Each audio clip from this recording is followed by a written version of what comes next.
Uttarakhand Dehradun Turner road के दमन शेखर राणा ने एक मिसाल कायम की कि मेहनत करने वालों की कभी हार नहीं होती।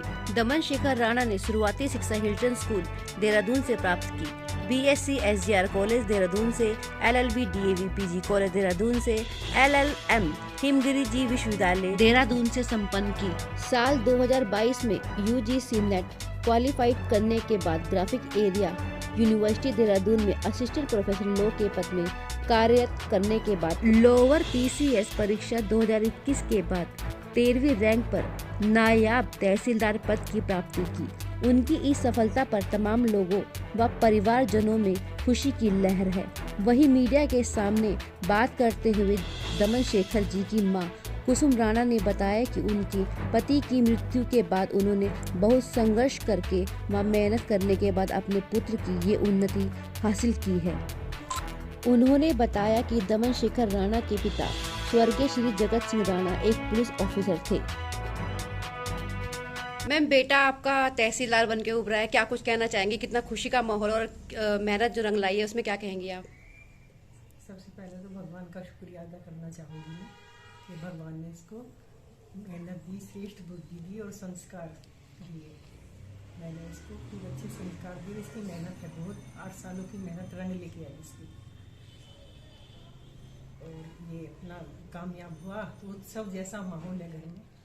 जी, उत्साह तो काफ़ी है क्योंकि इससे पहले मैंने काफ़ी सारे फेलियर्स भी देखे हैं, तो ये अल्टीमेटली एक सक्सेस मिला है, तो उत्साह तो काफ़ी है अपना नाम देख के लिस्ट में।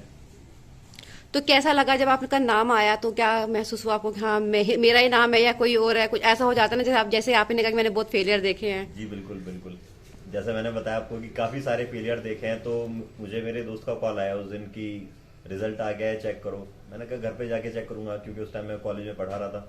उसने कहा नहीं अभी देखो, तो मुझे थोड़ा लगा, मैंने कहा कुछ तो है जो ये अभी कह रहा है देखने के लिए। तो मैंने फटाफट से रिजल्ट देखा, तो 13वें नंबर पे जब अपना स्थान देखा तो शुरू में तो विश्वास नहीं हुआ, फिर मैंने 1-2 बार और लिस्ट चेक करी, तो उसे देख के काफ़ी अच्छा लगा। तो राणा जी, युवाओं को क्या कहना चाहेंगे? जिस तरह से कुछ युवा हताश होकर सोचते कि हमारा फेलियर हो चुका है, हम फेल हो चुके हैं, तो क्या कुछ कहना चाहेंगे? उनको क्या प्रोत्साहन देना चाहेंगे आप? मैं यही कहना चाहूँगा कि जीवन में बहुत मौके मिलते हैं, बहुत बड़ा जीवन है, तो 1, 2 या 3 या 4 कितने भी बार आप फेलियर हैं, सोल्यूशन यही है कि आप मेहनत करते रहें, डटे रहें, सफलता पक्का मिलेगी। तो सर, उत्तराखंड वासियों को क्या संदेश देंगे? जिस तरीके की आपकी पोस्ट हुई है, कई लोग इस युवा इसका सपना देखते हैं, तो उनके लिए क्या कहेंगे सर? उनके लिए मैं यही कहना चाहूँगा कि जिस भी पोस्ट पे आप जाएं, किसी भी रूप से आप उत्तराखंड के लिए आप कंट्रीब्यूशन दें, हमारे राज्य को नंबर 1 राज्य बनाने में सहयोग करें। सिर्फ सरकारी नौकरी से ही नहीं, जिस भी आप फील्ड में हैं उसमें आप अपनी ईमानदारी से कार्य करते रहें और आगे राज्य को आगे बढ़ाएं।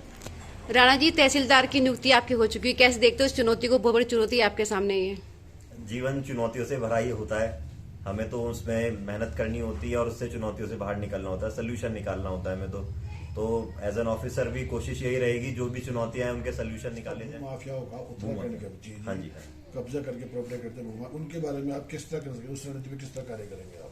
देखिए, हमारे कानून तो बने हुए हैं और उनका एग्जीक्यूशन अगर ठीक से हो पाता है, एज एन ऑफिसर अगर मैं जाता हूं तो कोशिश यही की जाएगी कि उनका एग्जीक्यूशन अच्छी तरीके से किया जाए। कानून अपने आप में पर्याप्त है, बस उनका एग्जीक्यूशन अगर ठीक हो जाए तो इन पे भी रोक लग जाएगी। राणा जी, एक आखिरी सवाल, जिस तरह से आप युवा है और उत्तराखंड के युवाओं को क्या संदेश देना चाहेंगे? जिस तरह से जो नशे की लत में युवा जो आज अपनी जिंदगी जो बर्बाद कर रहा है, उसके लिए क्या मैसेज देना चाहेंगे आप लोग? मैं बस यही बोलना चाहूंगा कि हमारे युवाओं में, खासकर उत्तराखंड के युवाओं में बहुत पोटेंशियल है, बहुत ज्यादा पोटेंशियल है। मतलब हमने एक छोटा सा राज्य होने के बाद भी अपना एक अलग स्थान बनाया है भारत देश में। सिर्फ भारत देश में नहीं, अंतर्राष्ट्रीय स्तर पर भी, खेल हो चाहे कुछ भी पॉलिटिकल हो या फिर किसी भी फील्ड में हो, हमारा एक अलग मुकाम हासिल किया है हम लोगों ने। तो मैं यही बोलना चाहूंगा, नशे से तो बिल्कुल दूर रहें, नशे से किसी का भला नहीं होता है। आपका अपने खुद के शरीर का नुकसान कर रहे हो, आप अपने परिवार जो आपसे प्यार करते हैं, आप उनका साथ छोड़ के नशे को अपना रहे हो, वो ना अपनाएं। हमारा राज्य भी पिछड़ता है और किसी का कोई भला नहीं है नशा करके। नशा छोड़े, मेहनत करें, ईमानदारी का जीवन जिएं और आगे बढ़ें। शिखा मैम, कैसे देखते हैं अपने भाई की कामयाबी को? आप तहसीलदार बन के उभरे हैं, नाम रोशन किया है परिवार का और खानदान का। बहुत बड़ी उपलब्धि है, और ऐसी उपलब्धि जो मिलती है वो कड़ी मेहनत और मशक्कत के बाद मिलती है। और आपको बिना भटकाव के एक लक्ष्य पर पूरा केंद्रित होना पड़ता है और बहुत मेहनत इसमें लगती है, क्योंकि हमने तो देखा है इसे रात रात भर पढ़ते हुए, और साथ में इसने और जॉब्स भी की हैं और अभी ये असिस्टेंट प्रोफेसर पे कार्यरत है। तो वो मेहनत का कोई दूसरा सब्स्टिट्यूट नहीं है, मेहनत तो मेहनत ही होती है। तो उसका जो इसे फल मिला है तो मैं तो बहुत खुश हूँ इस उपलब्धि से, और जो भी ये करेगा आगे जाके वो उत्तराखंड स्टेट के लिए भी बेहतर ही करेगा, क्योंकि मेहनती है तो अच्छा ही करेगा।